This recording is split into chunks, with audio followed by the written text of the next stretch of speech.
Senhor Jesus, abrimos a Ti o nosso coração, porque queremos mais do Senhor.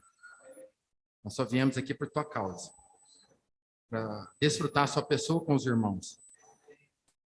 Por isso, tira do nosso interior todo empecilho para receber Tua palavra. Que ela encontre uma boa terra, que ela possa dar fruto e provocar em nós transformação. Que a Tua palavra não seja apenas uma questão de ouvir e conhecer, mas algo que transforma o nosso viver. Algo que nos faça vencer o pecado. Algo que nos dê força para vencer as tentações. Algo que nos faça vencer o mundo. Que a Tua palavra seja vida, uma vida de ressurreição dia a dia em nós. A começar desse momento em que a palavra será falada, que ela possa transformar nosso ser.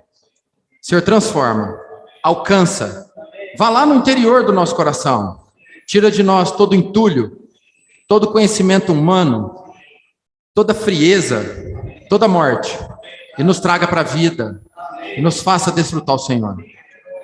Nós vivemos um tempo do fim, um tempo mau, e o nosso coração precisa estar queimando, precisa estar desfrutando, precisa estar buscando e vivendo as coisas do alto, olhando para aquilo que é do Senhor.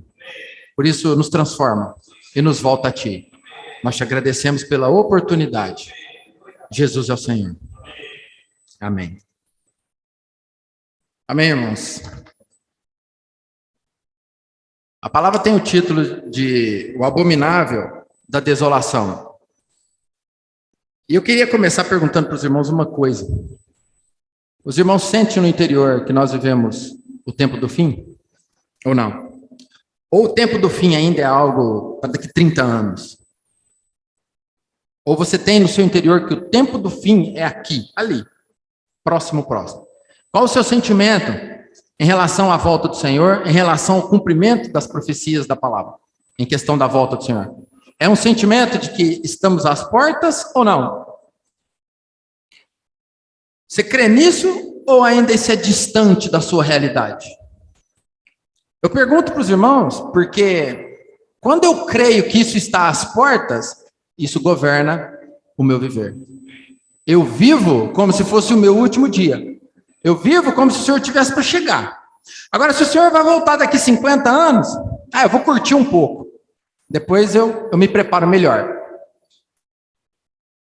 O sentimento da volta do Senhor vai mudar você. Vai te mudar em relação à percepção e viver do dia a dia, tá? O Senhor em Mateus 24:4, ele disse assim para aqueles que estavam à sua volta ali, os discípulos que fizeram uma pergunta para ele. Ele falou assim: vede que ninguém vos engane. Perguntaram uma coisa para ele e ele respondeu: vede que ninguém vos engane. Qual a melhor forma de não ser enganado? Conhecer a verdade. Se eu conheço um fato, você pode falar o que for dele. Pode falar o que for. Pode falar certo, pode falar errado, pode acrescentar, pode diminuir. Eu sei a verdade. Agora, se eu não conheço, o que você falar, eu posso ser manipulado. Se você falar que é para lá eu vou, para cá eu vou, para trás, para frente. Por quê? Porque eu não conheço a verdade. E Jesus falou: vede que ninguém vos engane. Aí faço outra pergunta: como não ser enganado nas coisas de Deus? Como não ser enganado nas coisas de Deus? Conhecendo a verdade. Nós vivemos em tempos de mentiras, de narrativas. Falar uma coisa e viver outra. Isso está muito intenso. Não sei se é porque nós estamos em campanha eleitoral, não sei. Mas está muito intenso, é muita mentira. Você escuta pessoas falando uma coisa, vê, acredita, confia, de repente faz tudo o contrário. Isso não é possível. É difícil acreditar. As mentiras se multiplicaram de forma aí tremenda. Em Romanos 1:25, Paulo, quando escreveu essa carta para os irmãos em Roma, ele fala pesado, ele fala assim: pois eles mudaram a verdade de Deus em mentira. Mudaram a verdade de Deus em mentira, adorando e servindo a criatura em lugar do Criador. É o que se vê hoje, mudando a verdade de Deus em mentira. Mentira no mundo sempre teve e sempre vai ter. O problema é quando muda a verdade de Deus em mentira. Aí, se eu não conheço a verdade, eu sou levado. E Jesus falou: vede, ninguém vos enganeis.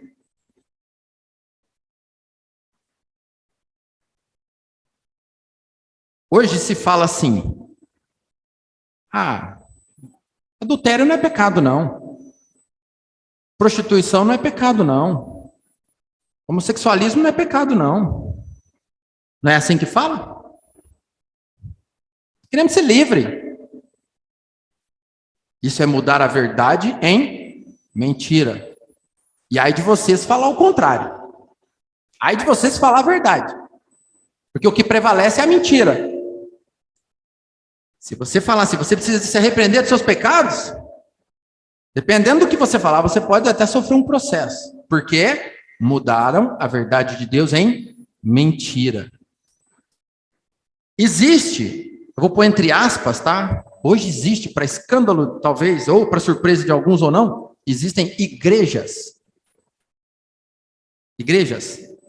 homossexuais. Não sei se vocês sabem. A Bíblia é a mesma que você tem no seu colo. O que diferencia é a nota de rodapé.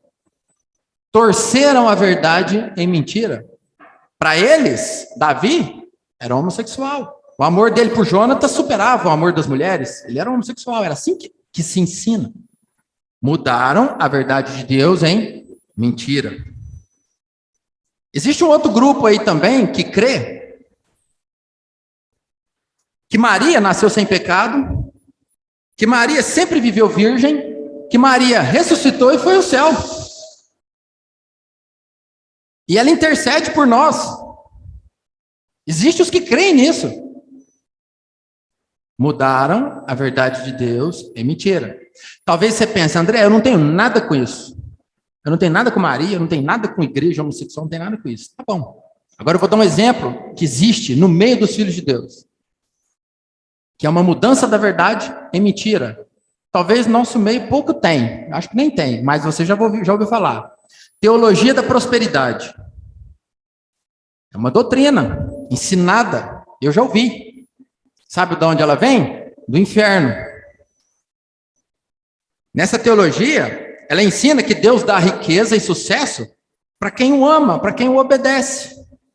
Se você está passando algum aperto financeiro, se você está doente, se você tem algum problema, é porque você está em pecado. Mas se você amar o Senhor, você não vai ter isso, você não vai sofrer. Mudaram a verdade de Deus em mentira. Isso é ensinado para os filhos de Deus, tá? Para as igrejas, para os regenerados, para os nossos irmãos. Aí você pensa: por que tanto engano assim? Por que tanta mentira? Porque nós vivemos no tempo do fim. 1 João, capítulo 4, versículo 3, fala assim: e todo espírito que não confessa Jesus não procede de Deus. Pelo contrário, este é o espírito do anticristo, a respeito do qual tendes ouvido, que vem, e presentemente já está no mundo. Apocalipse, você não vai ouvir a palavra falar de anticristo. Ele está ali, mas você não escuta a frase anticristo. João fala, anticristo. Tendes ouvido a respeito que vem e presentemente já está no mundo. Quando você vai em 2 Tessalonicenses 2,7, diz assim: com efeito, o mistério da iniquidade já opera, e aguarda somente que seja afastado aquele que agora o detém. O mistério da iniquidade já opera. Você percebe isso no dia a dia? Ou isso passa desapercebido? Que existe já esse espírito do anticristo atuando? É por isso que a verdade de Deus foi mudada em mentira. Seguindo no versículo 8 de Tessalonicenses, seja afastado aquele que agora o detém, então será de fato revelado o iníquo, a quem o Senhor Jesus matará com o sopro da sua boca e o destruirá pela manifestação da sua vinda. Quando você vê esses versículos, você percebe a importância de conhecer a verdade? De estar atento àquilo que o Senhor deixou para você? Você lê a Bíblia, você tem comunhão com a palavra? Você percebe a importância de conhecer o Senhor? Percebe a importância de conhecer também o inimigo? As armas que ele utiliza? Você percebe a importância de você conhecer contra quem você está lutando? Uma das melhores táticas do inimigo, sabe qual que é? A de você não crer nele, não acreditar que ele existe, não acreditar que ele faça nada de errado, ou, deixa pra lá. Ele quer ficar desapercebido, é isso mesmo. Porém, quando Paulo escreve para os irmãos a segunda carta aos Coríntios, ele fala assim, lá no capítulo 10, 11, 2 Coríntios 2, 11, ele fala assim, para que Satanás não alcance vantagem sobre nós, pois não lhe ignoramos os desígnios. Paulo não ignorava os desígnios de Satanás. O que são desígnios? É propósito. A vontade. O diabo tem uma vontade. Ele tem um propósito. E Paulo não finge. Paulo conhecia. Ele falava assim, não adianta você ignorar. Não adianta você ficar brincando com o pecado, achando que não vai acontecer nada com você. Não adianta você ficar andando na beiradinha do precipício, achando que você não vai cair. Não ignora o inimigo, não. Ele é mais astuto do que você pensa. E Paulo fala isso num contexto interessante. O versículo anterior, 2 Coríntios 2, o 10, ele fala, a quem perdoais alguma coisa, também eu perdoo. Porque de fato tenho perdoado. Se alguma coisa tenho perdoado, por causa de vós o fiz na presença de Cristo. Aí vem, para que Satanás não alcance vantagem sobre nós, pois não lhe ignoramos os desígnios. Se você perdoa, eu perdoo, Paulo fala. Porque se não perdoar, Satanás vai acabar com você, vai te dar uma rasteira. Se você guarda no coração problema contra alguém, você vai cair no laço do diabo.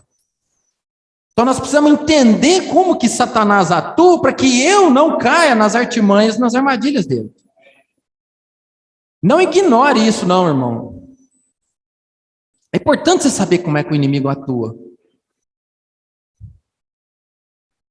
Primeira coisa que nós precisamos ter em mente, primeira coisa, que a minha luta, a sua luta, ela é contra forças espirituais do mal. Tá? Você está lutando contra força espiritual. Quem está por trás das pessoas? Quem está por trás da maldade do mundo? Quem está por trás do sistema do mundo hoje? São forças espirituais do mal. Por isso que Efésios 6,12, Paulo deixa bem claro. Porque a nossa luta não é contra sangue e carne. Sua luta não é contra sangue e carne, e sim contra os principados e potestades. Contra quem? Os dominadores deste mundo tenebroso. Contra quem? As forças espirituais do mal nas regiões celestes. Você parou para pensar contra quem você está lutando? Quando você olha contra quem você luta, dá para viver de forma relaxada? Você não tem que lutar contra ninguém. A sua luta é contra o diabo. Interessante que fala principados e potestades. Sabe o que é um principado? É um reino. E tem príncipe. Sabe o que é potestades? É poder. É força. Você luta contra um reino. Você luta contra força. Contra algum poder você luta. Contra os dominadores desse mundo tenebroso. Isso mostra que o mundo ele é dominado por esses dominadores. Então nós precisamos entender quem é que está por trás de toda pressão que o mundo faz sobre você. Você não sofre pressão? Eu sofro. Sofre pressão de toda a natureza. Essa pressão, quem está por trás dela? Para te levar para o desespero, para te levar para a ansiedade, para te levar para o pânico, para te levar para o medo, para te levar para a escravidão, para te anestesiar, para te paralisar. Quem está por trás disso? O diabo. Não é um irmão, não é o patrão, não é o colega de serviço, não é aquela pessoa, não, é o diabo. Quando as coisas acontecem no meio do povo de Deus, quando entra coisas do mundo na igreja, vem por meio dessa pressão. A pressão que o mundo exerce sobre a igreja, ela é constante, ela é diária, porque o inimigo de Deus quer atingir quem? A noiva. E para isso ele fica na sua cabeça, na minha cabeça, ele fica perturbando o tempo todo. Fica inventando mentira, fica tentando mudar a verdade em mentira. E se cada um de nós não tiver um viver de vigilância, eu vou considerando, eu vou ponderando. E de repente eu considero e falo amém. E aí eu trago isso para dentro do viver da igreja. E começo às vezes até a ensinar, até falar. Se for algum pecado muito feio, a gente até discerne bem, né? Não, isso aqui está errado. Mas se for uma coisa que tiver uma roupa espiritual, uma aparência bonitinha, um perfume cheiroso, aí eu posso até considerar. E às vezes veio do maligno, da pressão do mundo. Quando você olha em Apocalipse, tem as 7 igrejas, tem a igreja em Pérgamo, no capítulo 2, versículo 13, o Senhor falou assim para essa igreja: conheço o lugar em que habitas, onde está o trono de Satanás, e que conservas o meu nome e não negaste a minha fé. Ainda nos dias de Antipas, minha testemunha, meu fiel, o qual foi morto entre vós, onde Satanás habita.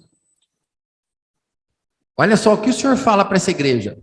Conheço o lugar em que habitas, onde está o trono de Satanás. O trono de Satanás estava ali, em Pérgamo. A igreja em Pérgamo estava ali, em Pérgamo. Eu pergunto, fazia pressão na igreja ou não fazia pressão? A igreja sofria influência ou não sofria influência? Claro. Tem alguns estudiosos que falam que o trono de Satanás era um templo de Zeus, outros dizem que o trono de Satanás era o culto ao imperador. Eu não sei qual era o trono, mas que tinha um trono, tinha. Havia uma pressão constante sobre a igreja em Pérgamo. E aí, se você continuar a leitura, o Senhor fala no versículo 14: tenho todavia contra ti algumas coisas. Olha que interessante, algumas coisas. Pois que tens aí os que sustentam a doutrina de Balaão, o qual ensinava Balaque a armar ciladas diante dos filhos de Israel, para comerem coisas sacrificadas aos ídolos e praticarem a prostituição. A igreja em Pérgamo sofria pressão. E ali havia uma doutrina, que era a doutrina de Balaão. Balaão era um profeta gentil, não do povo de Israel, mas um profeta gentil, que por dinheiro, por lucro, ele levava o povo de Deus para prostituição, para fornicação e para idolatria. Pagava dinheiro para ele, ele falava algumas coisas para desviar o povo de Cristo. Essa doutrina havia na igreja em Pérgamo, e a palavra fala: tens aí os que sustentam. Sustentam. Carrega aquilo, dá testemunho. Aquilo não morre, não deixa aquilo acabar. Sustenta o tempo todo aquela doutrina. Talvez você pense assim: doutrina de Balaão, André, isso também não tem nada comigo, não. Eu não vou adorar nada, eu não vou adorar nenhum ídolo, isso não cola comigo, não. Então, se vier alguma doutrina de Balaão aqui, eu vou rejeitar ela rapidinho. Beleza, ótimo, faça isso mesmo. Mas havia também uma outra doutrina em Pérgamo, versículo 15. Outro sim, também, tu tens os que da mesma forma sustentam a doutrina dos nicolaítas. Havia essa doutrina ali na igreja em Pérgamo. Nicolaítas vem de Nicolau. Nikos é dominar, laos é povo, dominar sobre o povo. Havia ali uma doutrina de domínio. Aí já é um problema. Havia na igreja hierarquia. Já ouviram falar de clérigos e leigos? Um fala e o resto obedece. Eu dito a ordem: vamos todo mundo para lá. Vai todo mundo, volta para cá. Nós vamos fazer assim, vamos fazer assado. Irmãos, isso foi uma das coisas que mais me libertou quando eu comecei a viver a vida da igreja. Porque eu reunia no meio cristão, eu era um cristão engessado. Os irmãos que reuniam comigo lembram disso. Eu entrava, sentava na última cadeira. Reunia de comprida, assim, ó. O púlpito era lá e eu sentava na última. Quando não tinha lugar, eu sentava na penúltima. Acabava o culto, né? Era o culto. Acabava o culto, eu ia embora. No outro sábado, outro domingo eu voltava, sentava no último. Eu sentava, ouvia, tinha alguém que pregava, tinha alguém que cantava, tinha alguém que orava, tinha alguém para fazer tudo. Eu era um leigo, havia um clérigo e eu era um leigo. Alguém conduzia a reunião para mim. Certa vez, acho engraçado isso, a presidente da mocidade me ligou na segunda-feira e falou: André, você pode dar uma palavrinha para os jovens no sábado? Aquilo acabou comigo. Falei, meu Deus, eu falava, eu não posso, não sabia falar não, né? Posso. Aí eu passei a semana louco, o que eu vou falar? Peguei a Bíblia assim, ó, o que eu vou falar? Eu não sabia. Como é que você pega um aleijado e manda ele correr? Como é que você pega uma pessoa atrofiada, ficou com o braço engessado 2 meses, fala para ele assim, vamos fazer flexão de braço. Eu era um membro atrofiado, porque eu era um leigo. O sistema que eu reunia não deixava eu me exercitar o meu dom. Chegou na sexta-noite, ela, André, não precisa não, a reunião não vai dar certo. Aí quando eu comecei a reunir na vida da igreja, eu cheguei aqui como membro atrofiado. Sentava no fundo. Aí os irmãos falavam assim, pede o hino aí. Não. Pede o hino aí. Não. Aí pedia. Fala a estrofe 2. Não. A estrofe 1. Então levanta comigo, vamos proclamar a estrofe. Aí você levanta. Eu comecei a exercitar. E Deus me libertou daquilo. Eu fui impactado por essa libertação, irmãos. Quem nunca viveu isso não sabe o que eu estou falando. Não sabe o que eu estou falando. Só quem viveu esse sistema sabe o que é clérigos e leigos. O tanto que isso mata a função do corpo. O tanto que isso te engessa. Pedir para você orar é um fardo. Irmão, ora aqui, vem cá, vamos fazer uma... Não, irmão, não sei orar. Agora, quando você tem um viver de exercitar, orar, compartilhar, irmão, essa é a coisa mais natural do mundo. E havia isso na igreja em Pérgamo, hierarquia. Tem quem manda e tem quem obedece. Isso vem, sabe de onde? Do inferno. Que isso nunca existe entre nós. A única hierarquia que existe na igreja é uma hierarquia da vida. Sabe o que é a hierarquia da vida? É aquela que o meu interior submete pelo Espírito. O irmão fala algo e eu sei que nele tem Espírito. E o Espírito em mim testifica, amém. Isso é a hierarquia da vida, não aquela hierarquia. Faz sim, vai fazer sim. Essa hierarquia, ela te ingessa. Para que eu vou fazer então? Tem quem faça. Havia isso em Pérgamo. Talvez a de Balaão não te pegue, né? Mas a dos nicolaítas, talvez facilmente a gente tende a ficar atrofiado. Ficar atrofiado. Muitos irmãos, muitos filhos de Deus hoje têm sido enganados. Nós temos, às vezes, sido enganados por confiar nos homens, por confiar nas pessoas. Principalmente quando você vai para o mundo aí fora, né? Confiar num político, confiar numa pessoa influente. Sabe? A gente confia. Coloca nas pessoas certa expectativa, esperança. Já imaginou quando surgiu o anticristo? Que baile que ele não vai fazer com esse tipo de gente? Se a gente confia em certas pessoas, político, alguma coisa assim, imaginou quando surgia aquela lábia, fazendo sinais, confirmando certas coisas que ele está falando ali? Oh. Será que muitos que creem vão ter discernimento ou não? Você sabia que o anticristo provavelmente seja um político? Alguém envolvido com política? Já parou para pensar nisso ou não? Se você ler Daniel, se você ler Apocalipse, ele vai vir daquele meio. Não é um Zé Mané, é alguém influente. Vai vir com umas ideias bacanas. Antes dele ser adorado como alguém espiritual, ele vai ser muito respeitado e adorado como uma boa pessoa, inteligente, capaz de fazer muita coisa boa. Irmão, lembre-se de uma coisa. João falou, a respeito do qual tem ouvido, que vem, e presentemente já está no mundo. E Paulo falou assim, Com efeito, o mistério da iniquidade já opera. Isso já está acontecendo, tá?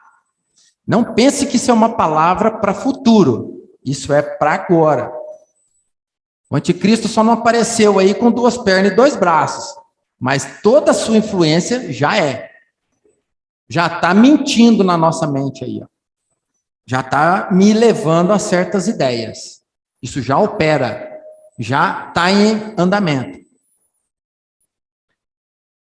Os irmãos viram aí durante a semana que a resposta que Cristo dá para aqueles que perguntaram para ele, ela tem 3 sessões, né? Ele respondeu, Mateus 24, do 4 a 31, ele responde para os judeus, e aquilo a gente interpreta de forma literal.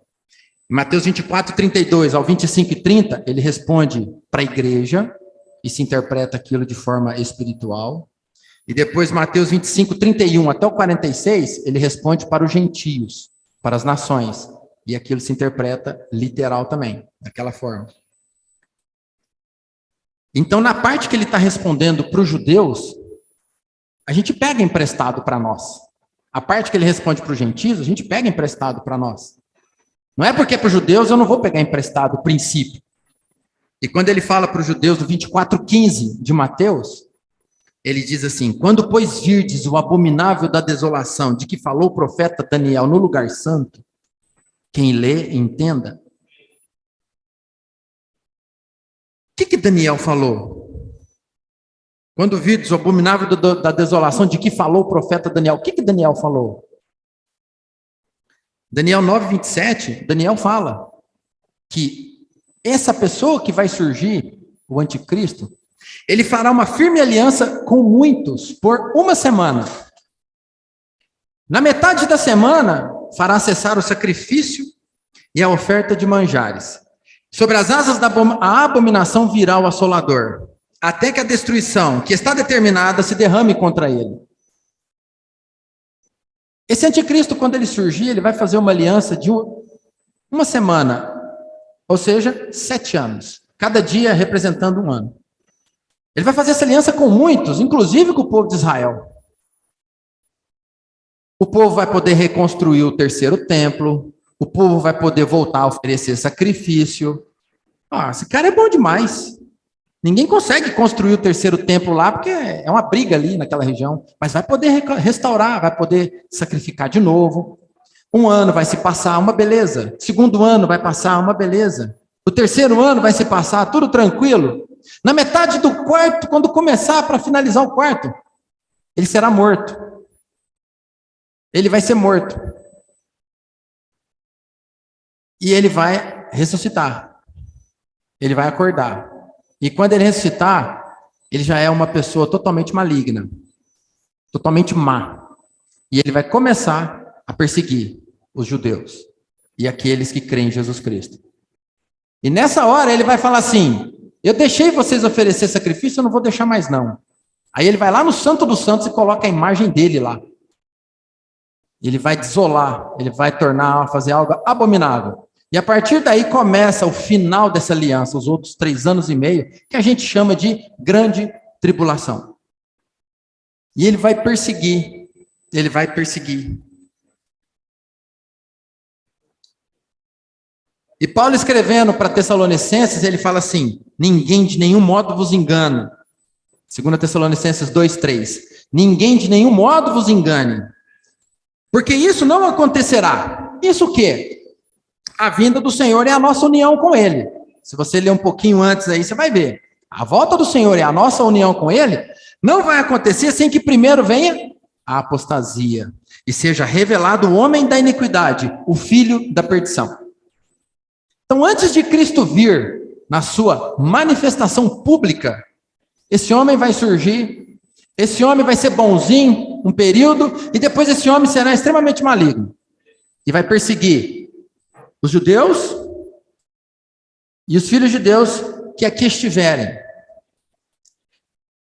É claro, eu não vou entrar aqui nas interpretações, não vou aprofundar no assunto, mas existem 3 linhas de entendimento: pré-tribulação, pós-tribulação e mesotribulação. Tem os que creem que a igreja não vai passar pela grande tribulação, Nos 7 anos, a igreja será tirada. No início dos 7 anos, esses são os que creem no pré-tribulacionismo. A igreja não passa por grande tribulação nenhuma. Tem aqueles que acreditam que a igreja vai ficar aqui todo o período, 7 anos, será tirada só no final. Esses são os pós-tribulacionistas.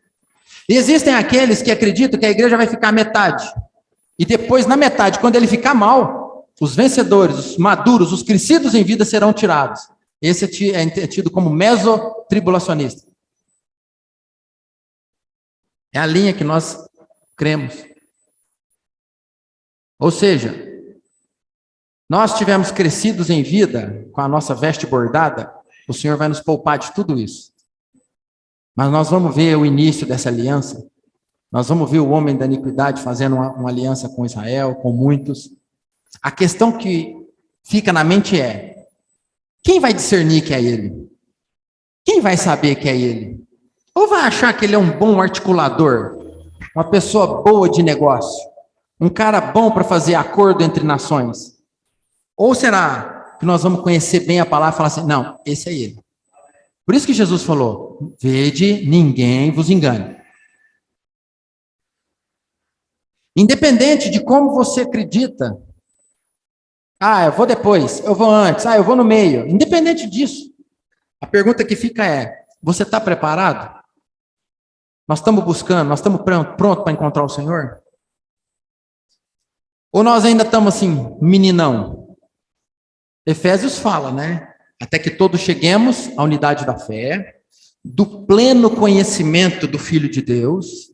Chegue também o quê? A perfeita varonilidade. Chegue também o quê? A medida da estatura da plenitude de Cristo. Para que nós precisamos chegar assim? Para que não sejamos mais como meninos. Eu preciso crescer, eu preciso conhecer o Filho de Deus, eu preciso chegar à perfeita varonilidade, eu preciso chegar à plenitude da estatura de Cristo para não ser como menino. Porque se eu for um menino, eu vou ser o quê? Agitado, de um lado para o outro. E eu vou ser levado em redor por todo o vento de doutrina. As eleições estão chegando aí, né? A gente fica assim, quem torce para um fica ansioso, quem torce para o outro fica ansioso. Sabe quem vai ganhar? Aquele que Deus estabelecer. Pilatos estava ali com Cristo, falando assim com Cristo: você não sabia que eu tenho autoridade para te livrar desse momento? Jesus olhou para ele e falou assim: toda autoridade foi te dada, você não tem autoridade que não tenha sido te dada para você do alto. Falou isso na cara do Herodes, do Pilatos, na cara dele. Você só tem essa autoridade porque ela foi te dada do alto. Nenhuma autoridade é constituída se não for por Deus. Puxa, até uma autoridade macabra, até um Hitler da vida, sim. Tudo tem a soberania e a permissão de Deus. Então, eu tenho que descansar no quê? Em Deus. O que vai acontecer? Não sei. É Deus. Deus sabe.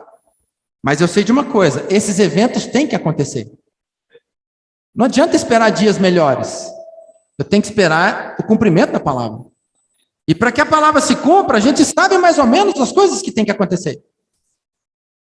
Ou a gente não sabe. Ou isso é política, eu não gosto de política. Esse assunto da briga. Não quero nem saber. Mas a política, tem alguns fatos aí, te ajuda a entender algumas coisas aqui na palavra. Por isso nós precisamos crescer, para não ser agitado, como menino. Leva para lá, leva para cá, fica o tempo todo para lá e para cá. Vou falar de forma bem rápida. Apocalipse 13, nós vemos 2 bestas em Apocalipse 13. 13:1 mostra uma besta que emerge do mar. 13:11 mostra uma besta que emerge da terra. A besta que emerge do mar significa que vem do meio dos gentios. Essa besta é o anticristo. A besta que emerge da terra, provavelmente significa que ela surge da região de Israel. Esse é o falso profeta. Aqui a palavra chama de besta, mas na verdade são seres humanos, são pessoas. O anticristo provavelmente um político, o falso profeta provavelmente um líder religioso. Pessoas, talvez educadas, com uma conversa bacana, mas são pessoas que estão aí com esse propósito, E esse falso profeta, quando ele surge de entre a terra, é dado a esse falso profeta, versículo 14, 13 e 14, olha o que ele faz. Ele seduz os que habitam sobre a terra por causa dos sinais que lhe foi dado executar diante da besta, ou seja, diante do anticristo. Dizendo, olha o que esse falso profeta diz, aos que habitam sobre a face da terra, que façam uma imagem para a besta. Aquela que, ferida a espada, sobreviveu, porque ele tinha sido morto. Esse anticristo será morto na metade da aliança.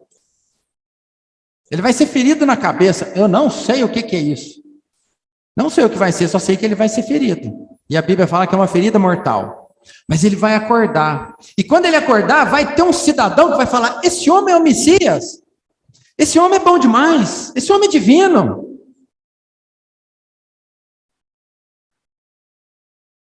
E quando você olha Apocalipse 13, versículo 3,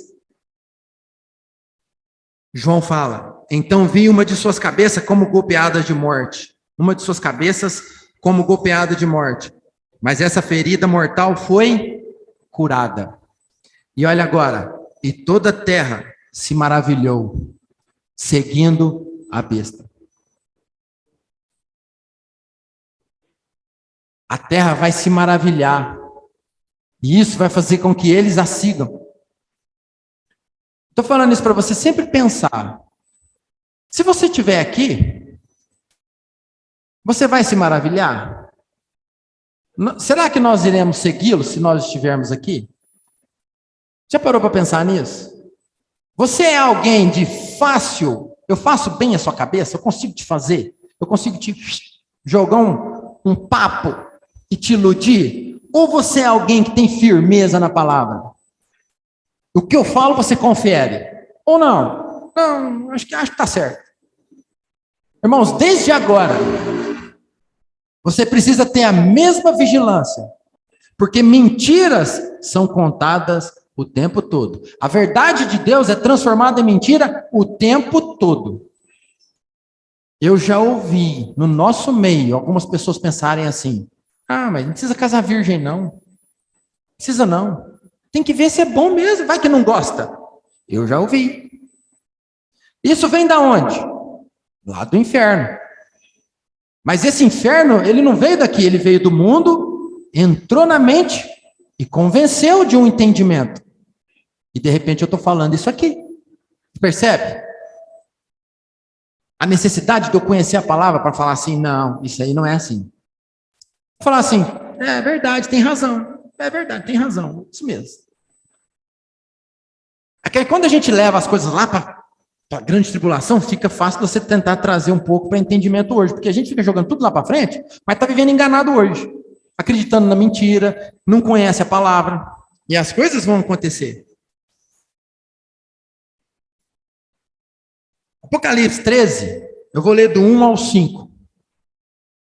Fala assim: vi emergir do mar uma besta, que tinha 10 chifres e 7 cabeças. E sobre os chifres, 10 diademas. E sobre as cabeças, nomes de blasfêmia. A besta que vi era semelhante a leopardo, com pés como os de urso, a boca como de leão. E deu-lhe o dragão o seu poder, o seu trono e grande autoridade. Então vi uma de suas cabeças como golpeada de morte. Mas essa ferida mortal foi curada. E toda a terra se maravilhou seguindo a besta. E adoraram o dragão porque deu a sua autoridade à besta. Também adoraram a besta, dizendo: quem é semelhante à besta? Quem pode pelejar contra ela? Foi-lhe dada uma boca que proferia arrogâncias e blasfêmias e autoridade para agir 42 meses. Quanto tempo dá isso? 3 anos e meio. É 12, 6. 42 meses. Olha só que interessante. Adoraram o dragão, né? Ficaram assim, abismados e falaram assim: quem pode pelejar contra ela? E de fato não tem. Só tem um, que é Cristo. E é ele que vem no final e destrói o anticristo. Porque não vai ter. Não vai ter. Oh, Quem pode pelejar contra ele? Interessante, o versículo 4 fala: adorar o dragão porque deu a sua autoridade à besta. E o versículo 2 fala que é semelhante a leopardo, pés como de urso, boca de leão. Quando você vai em Daniel, não vou lá não, só citar, Daniel capítulo 7, Daniel fala do leopardo, do leão, do urso, e eu vou ler para os irmãos agora sobre esse versículo 4, uma nota de rodapé da versão Restauração. Fala assim: a besta, o anticristo, é semelhante a leopardo. Seus pés eram como os de urso, a sua boca como a boca de leão. Segundo Daniel 7, de 4 a 6, o leopardo é caracterizado pela velocidade, pela crueldade. Era símbolo de Alexandre, o Grande, o rei da Grécia. O urso, caracterizado pelos pés destruidores, era símbolo da monarquia medo-persa. O leão, caracterizado pela boca devoradora, era símbolo de Nabucodonosor, rei da Babilônia. Visto que o anticristo, a besta, é semelhante aos três, ele terá todas as suas características, como é mencionado em Daniel 7. O anticristo é a totalidade de todos os poderes malignos da história humana. Então você percebe o que vai ser, que vai acontecer aqui, o que vai estar acontecendo aqui. Nesse período, a terra vai estar em grande angústia, vai estar em grande sofrimento, vai estar em perplexidade. A perseguição do anticristo será inigualável.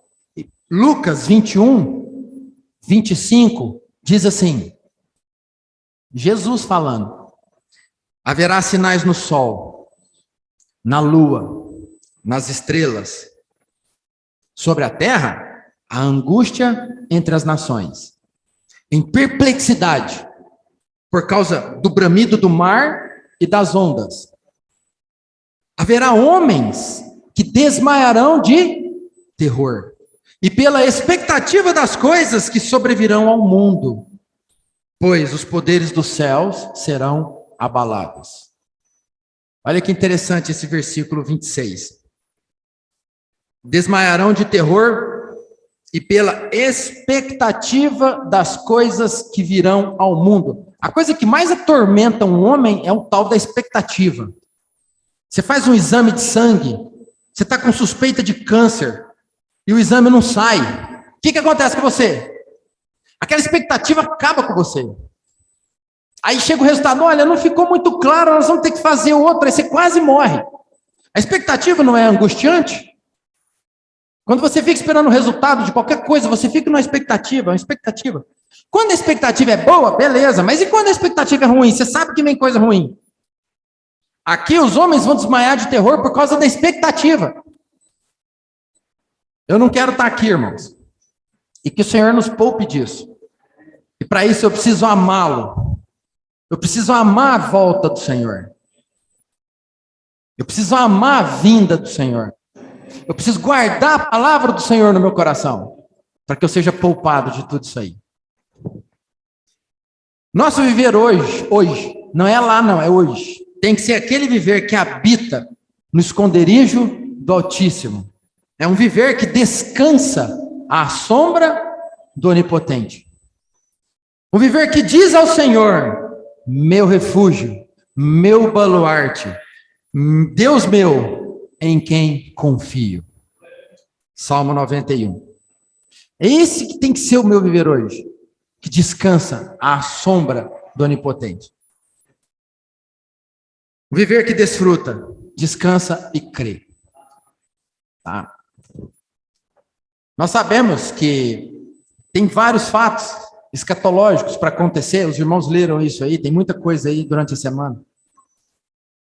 Mas uma coisa nós precisamos saber: o Senhor sabe o que você passa, o Senhor conhece o seu sofrimento, quem cuidou de você até agora é o Senhor, e quem vai cuidar de você daqui para frente é o Senhor. Eu não preciso me preocupar com isso, eu só preciso conhecer a verdade e guardar ela no meu coração. É isso que eu preciso. Preciso ler, ler, gastar tempo, conhecer a palavra. Porque quando começar a surgir, e já surgiu muito burburinho, eu consiga discernir se vem de Deus ou não. Eu consiga discernir se vem do inferno ou se vem do céu. Se nós não conhecemos a palavra, nós vamos ser levados para lá, levados para cá, e não vamos conseguir discernir os sinais à nossa volta. Que o Senhor nos salve. Que o Senhor nos ajude. Vamos fechar o olho e fazer uma oração para a gente terminar. Senhor, nós te agradecemos, porque temos a palavra. O Senhor abriu a palavra para nós. A palavra para nós foi, dia a dia, ela é tirada do véu. Nosso coração, quando está entulhado, a gente não consegue receber. Por isso nós pedimos para o Senhor tirar o véu, para que haja em nós o crer, haja em nós o entendimento, haja em nós o descanso. Porque nós sabemos dos eventos que vão acontecer nessa terra, mas nós cremos que o Senhor vai nos livrar de tudo isso. Nós cremos que o Senhor vai nos poupar de toda angústia que vai vir para experimentar esse mundo. Nós queremos guardar a palavra da perseverança. Queremos guardar a palavra no nosso coração. Porque o que está para vir nessa terra não é nada bom.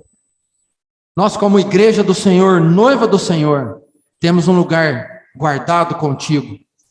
Temos uma posição de honra. Temos uma posição de descanso e proteção. O Senhor sempre cuidou do teu povo. O Senhor continua cuidando de nós. O intuito não é ficar assustado nem com medo. O intuito é conhecer as coisas para agradecer ao Senhor pela volta que se aproxima. O intuito é discernir os dias que temos vivido. Cada fato que acontece, nós vamos discernindo na tua palavra. E vamos nos alegrando porque a nossa redenção se aproxima. Como esperamos o Senhor voltar. O Senhor nos prepara cada dia para esse momento. Para o encontro com o Senhor nos ares. Nos prepara. Borda, Senhor, as nossas vestes. Nos dê uma vestimenta para te encontrar. Nós te agradecemos. Ajuda o teu povo a prosseguir e não ficar distraídos com qualquer coisa à nossa volta. Nos mantenha olhando e focados no Senhor. Obrigado, Pai. Jesus é o Senhor. Amém.